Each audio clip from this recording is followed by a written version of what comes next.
好，嗨，好了，好好笑。默默，我问你哦，就是有一种说法是说，所有的法啊，任何一个法都要去跟佛法做比对。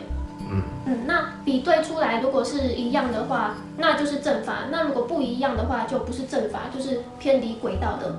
所以有一些人看到别的法、其他的法、任何的法，就会去跟佛经做比对。但是是不是他也要懂佛法，他才能去跟所有的法做比对啊？这个其实第一个要说的就是，公说公有理，婆说婆有理。基督教的说，所有的法要与圣经比对，如果跟圣经不同的话，就不是正法。那佛教徒可能会说，所有的法要跟佛经比对，如果不一样，就不是正法。那么修道高深的人，然后他可能说，所有的法应该跟老子的《道德经》比对，如果不一样的话，或者有出入的话，就不是正法。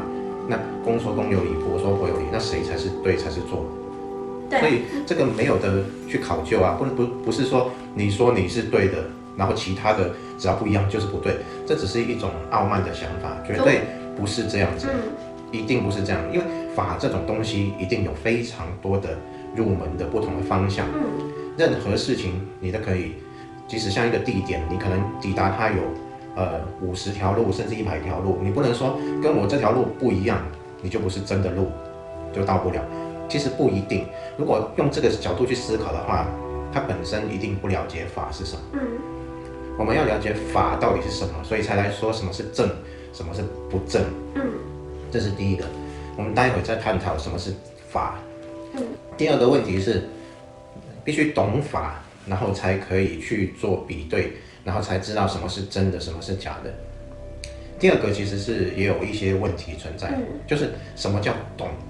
懂的意思是你已经从意识上、解释上去清楚他到底在讲什么，这样叫做懂吗？就可能是有一些人他已经看了很多佛经了、佛法了，那他可能看了很多书，那他也熟背了这些文字，就是佛经上的什么名词是什么意思，他都非常的了解了，就是他不会说错任何的词跟意思解释这样子。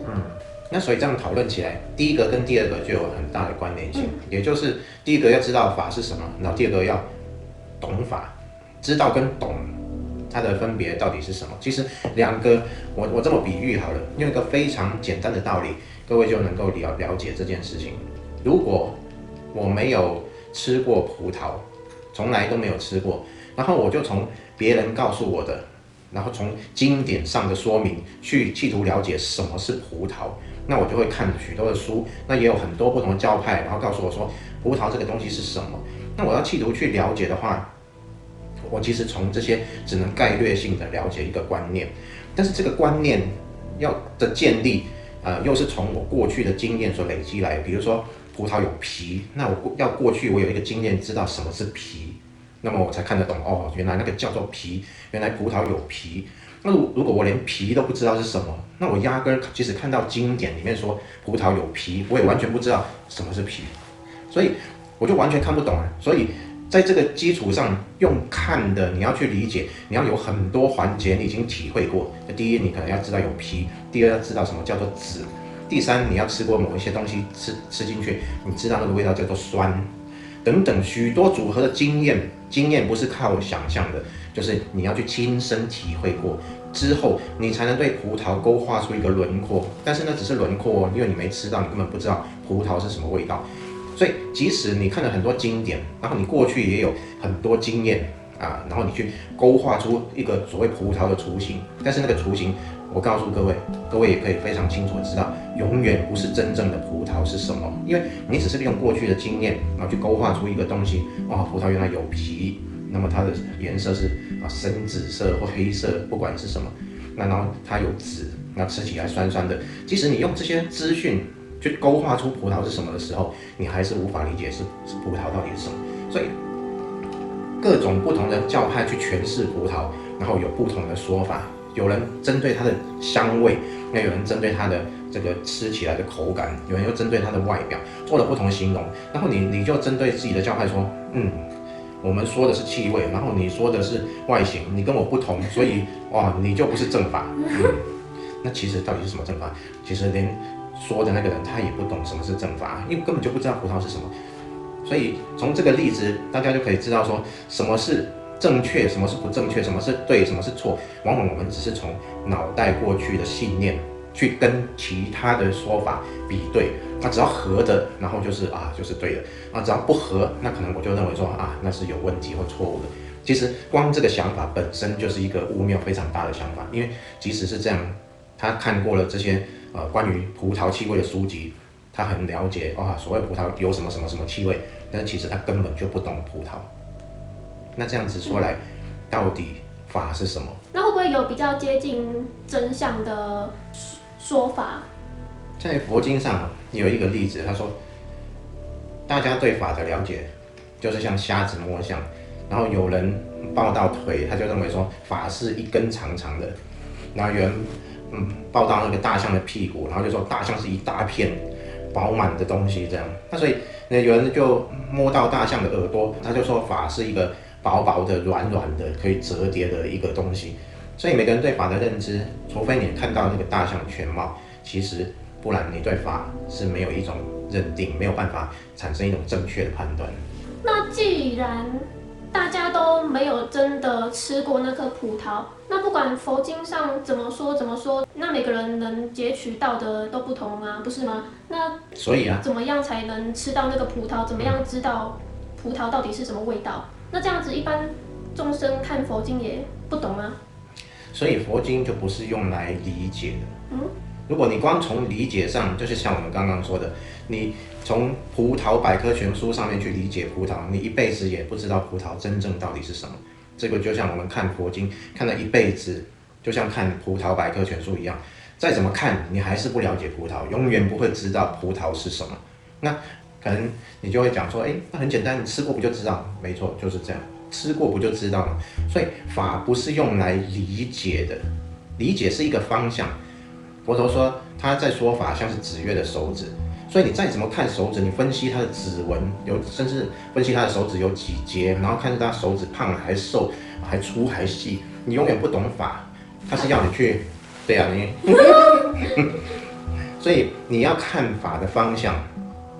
所以你要看手指指的方向，你看过去月亮，当你看到月亮之后，反过来看佛经对月亮的形容，真的也就像这样，那你就知道月亮原来长那样，是对的，那个就是月亮。所以是用来印证的，不是用来理解的。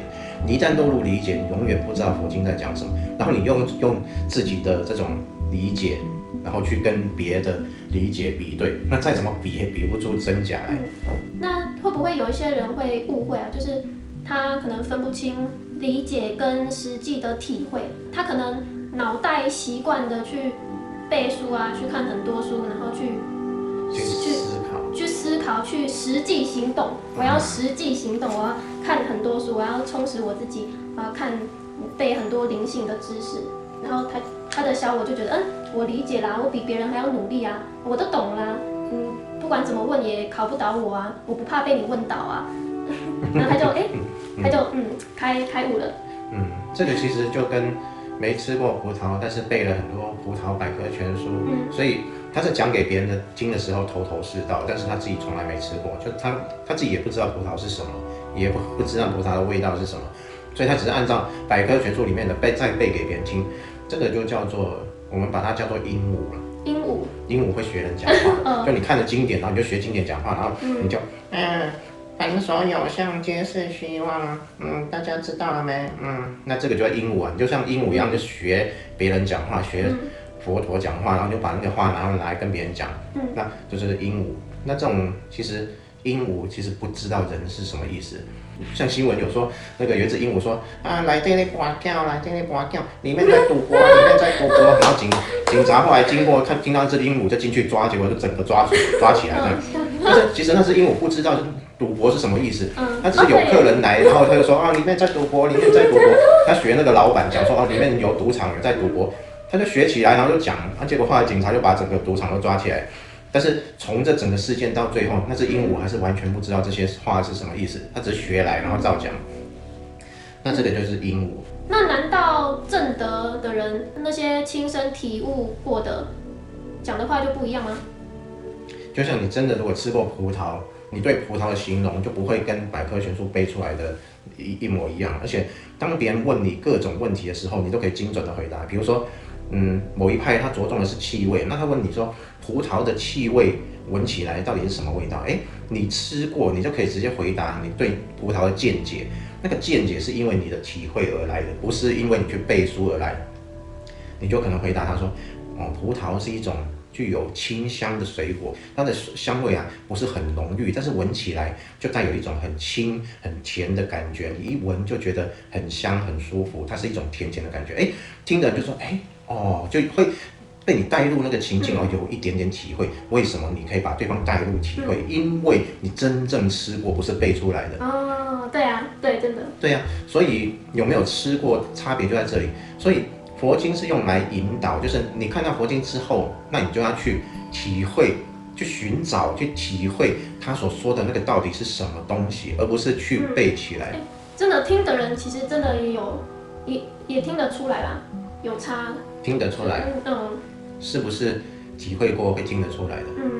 如果是背的，当然就是因为你会缺乏自己的解释，再怎么听，然后都是奇怪，为什么就是我看到的那些东西这样，会缺乏由你体会所讲出来的这样。但是会不会有些人可能还是会曲解了佛经的意思啊？是说不管怎么讲，都只是距离近不近的问题吗？还是可能会往反方向走的？就是佛经它可能是这个意思，但是他却说了反向的。当然会啊，完全会，这种状态其实非常多。那不是其实还是需要比对吗？比对没有办法用信念跟信念做比对，因为不管比对怎么比对，它只是信念上的差异而已，而不是那个真正的体会。所谓的比对是说，你佛经上你看了之后，你去体会完之后回来跟佛经印证，看看，我刚刚体会到的是不是这个？然后你去看佛经，好像有出入哦，那我体会的就可能不是。你这样反过来去印证，所以我说佛经是用来印证的，不是用来比对的，就是这样。你必须体会过之后，你把你的体会，你再来跟佛经印证，是不是这样？那如果跟佛经一比对，完全契合，那你就知道你的体会的方向是对的，而且你体会到的也是跟佛经所说的一模一样。但是在这个之前，所有的理解都只是信念的运作而已。那所有的信念是用你过去的经验来累积，跟你所看到的做比对的，那不能够代表说你已经知道了。那所以有正法，应该就有邪门歪道吧？是真的有吧？就是让人很偏离、超偏离轨道的。其实所谓正与反或正与邪，它没有什么好分别的，就是其实没有正也没有邪，进得去那个门就是对的，进不去那再怎么正确都没有意义，就是进不去。所以一个佛经是用来引导的，它不是一个理论或学说，它是一个引导的过程。那你这个引导如果能够生效，那你进去那就是进去了，那你进不去没办法契合，那你再怎么理解，你永远都没办法知道。那在真正的体会之前，那不就是要靠什么才能遇到正法？就是 A 说佛法是1、2、3、4、5哦，那 B 说佛法是 A B C D E A B C D E 哦，那两个好像都说的不一样嘞。那有些人会说自己是麻瓜啊，自己是灵性白菜啊，就是什么都不懂，什么都没有接触过，什么都没有听过。他们要怎么选择？他们要相信哪一个？好多种说法哦，他们也不知道哪一个比较就近。所以这是要靠什么？智慧吗？运气吗？还是福气呢？这个真的要靠运气了，也要靠福气了，因为其实要靠智慧吗？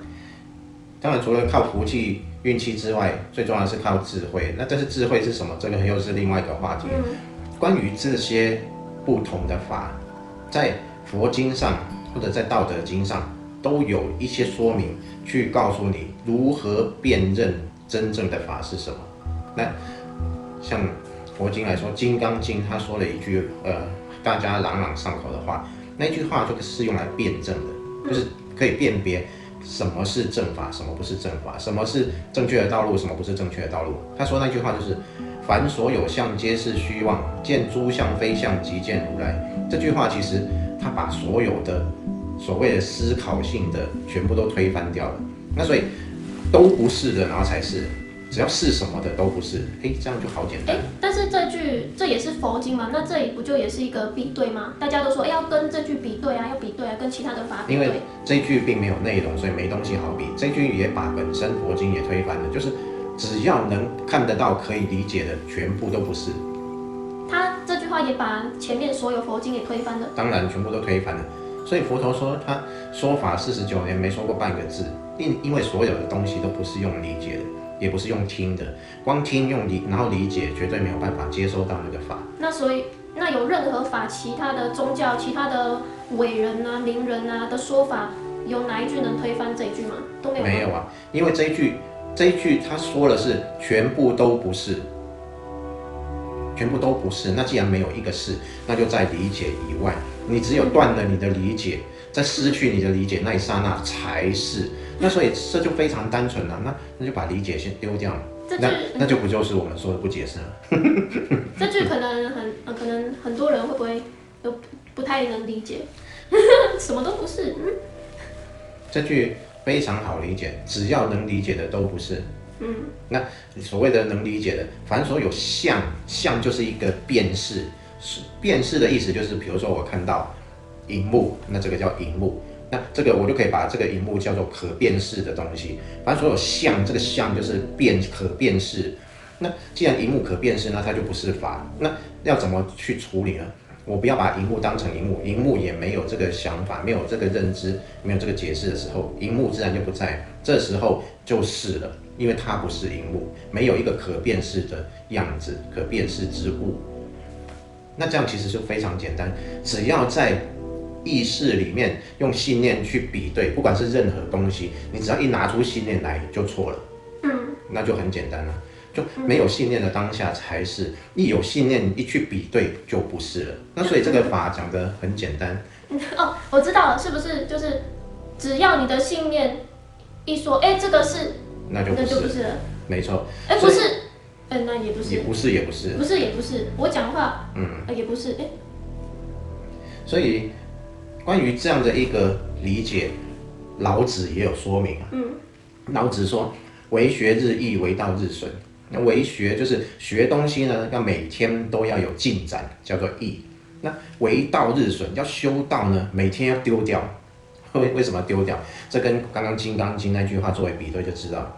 因为我们只要有能够辨识，能够用信念去辨识一个东西，信念一拿出来就不是。那为道日损，那所以我们修道要每天丢掉，丢掉什么呢？就丢掉那个信念。那损之又损，乃至于无，这个是老子说的，就一直损下去，损到没有为止。那跟佛陀说的皆是虚妄，见诸相非相，乃至于无跟见诸相非相都是没有了。见诸相非相，见任何的相，任何给辨识的都不存在，就叫见诸相非相。那损之又损，乃至于无，乃至于无就是损完了，损到没有东西可损。不是说你真的没有信念可以拿出来，你只要在一个当下没有任何信念，你就乃至于无，也就见诸相非相。所以在没有信念的当下，那就是了。所以佛经也讲得清楚，道德经也讲得清楚。那只要是没有信念的时刻就对了，那有信念就不对。那这样子去跟任何经典比对，你看《金刚经》跟《道德经》居然是可以相通的，就是这样。那讲得很清楚，就是只要有信念就不是。所以在真正体会了之前，如果有人想要比对佛经看是不是正法，就只要这一句就好了，是吗？只要这一句就好了。他应该也要先体会过这一句吧，他才能知道到底是要比对什么。这一句是要有已经体会过的人去告诉他这一句是什么，不然他也看不懂是什么意思。你是说已经体会过的人告诉？这就是一个方向，然后去告诉他说葡萄在哪里可以吃到，那你去吃，那你就去吃看看，吃完然后再来比对，明白说原来真的是这样。那不是重点，就还是要遇到对的导师吗？所以在遇到刚刚说的，就是如果在还没遇到真正的导师之前，能抱着的只有这一句话。能抱着哦，能抱就只能抱着，实抱着这一句话，实抱着不放，这样直到遇到提醒者，然后提醒你。当别人去一直强灌输你一些信念的时候，他说的就不是。我们常常看一个现象，就是很多人好为人师，就很喜欢去当别人的老师，一直把他的信念强加在很多人的身上，让他们觉得他说的是对的、好的。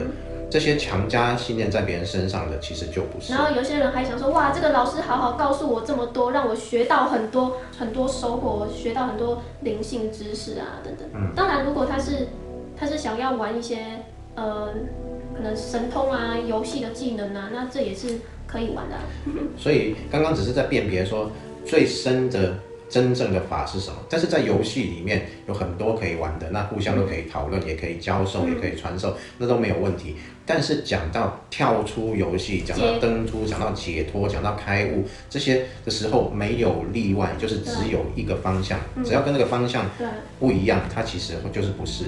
那个方向就是在信念里面就不是，你离开方向是朝离开信念的才是，所以这个必须你自己去体会过没有信念的当下是什么，然后你再跟佛经比对，你才能真正知道那个是什么意思。所以我们讲的登出啊、开悟、解脱啊，其实都跟那些扬升啊、提升频率啊、提升灵性啊、开发什么第三眼松果体、神通什么都完全没有关系。完全没有关系。那没有听过很多我们诠释的开悟、登出、解脱，那可以再回顾到很前面去翻一下。像我们相关的影片这样，我们双生子验频道有一个开悟、登出、解脱的资料夹，那我会把所有跟这些有关的放到同一个资料夹里面。那其实如果你选择的是开悟、登出、解脱，就不用再看我们其他的显化啦，显化金钱、显化丰盛，开启第三眼、开启松果体、灵魂出窍，这些影片完全就不用看了。对啊，因为好像看到有一个人说。就是我们怎么会分享什么显化金钱？明明修到最终都是回归到简单，怎么会讲显化金钱？对，他就没有看过我们所有的影片，所以我们影片有2个方向，对啊，不是只有一个方向。其实2个方向都有契合的地方。对啊，对啊，对啊。因为我们有讲说。你要在显化法则里面，第一步先把世界看成是如幻的，那么其实这个跟登出解脱就有很大的关系。所以其实看我们的影片就会发现，其实我们2个部分是有契合的地方，慢慢各位可以去体会。真的啊，就是有些人想要显化，又显化的不好；那有些人要修道，又被生活故事绑得很死，这样子根本就对啊，也修不好这样子。对啊，所以。你如果没办法直接一步就契入到道，然后就直接往登出解脱的方向，你至少可以从生活原本把你束缚得很紧的这些状态中先解脱出来。所以我们就讲了很多关于显化这些，你就可以从生活中原本把你束缚得很紧很死，把你绑得完全不能动弹的这种状态，先放松解脱出来，变成一个比较轻松自在的人。那在这种情况下，再来慢慢了解如何跳出整个故事、整个游戏，先从故事把你绑紧的地方先松脱开来，慢慢，然后你再了解如何解脱。你看有些人在灵修啊，或是他可能想要登出解脱啊，但是却被生活故事淹没，就可能你就又没钱啊，很穷，然后又饿着肚子，然后又对啊，这个没办法，冲着一个世俗一句话，有人就说先顾巴肚再顾佛祖，先顾肚子再顾佛祖，就是要修道也要先顾好肚子啊。那其实是不需要，但是如果真的卡在这样的想法，没关系，我们也可以让你先顾好肚子，让你先丰盛起来，就稍微调整一下那个心念就可以了。对啊，像有一些人他可能比较深入了。他就知道其实怎么样都可以登出，重点是把一切看成虚幻的，然后不解释这样，他就可以不用看显化丰盛的。如果你骨瘦如柴，然后坐在一棵树下面，然后不解释登出，跟你满屋子黄金，然后躺在很棒的地方豪宅里面登出，其实是一模一样，只是你对当下情境不解释而已，你就可以登出。所以跟在哪里登出无关，所以你也可以很丰盛，然后登出，你也可以完全不需要理会丰不丰盛，马上就登出，都可以，完全没有关系。其实我觉得我们频道所有影片都是每一部都有相关性耶。有关联性，环相扣。对啊，环相扣。各位要自己去体会这个。对啊，才能知道哦，原来职业频道里面所有影片其实都是环相扣的这样子。好，那这集就分享到这边啦。拜拜。拜拜。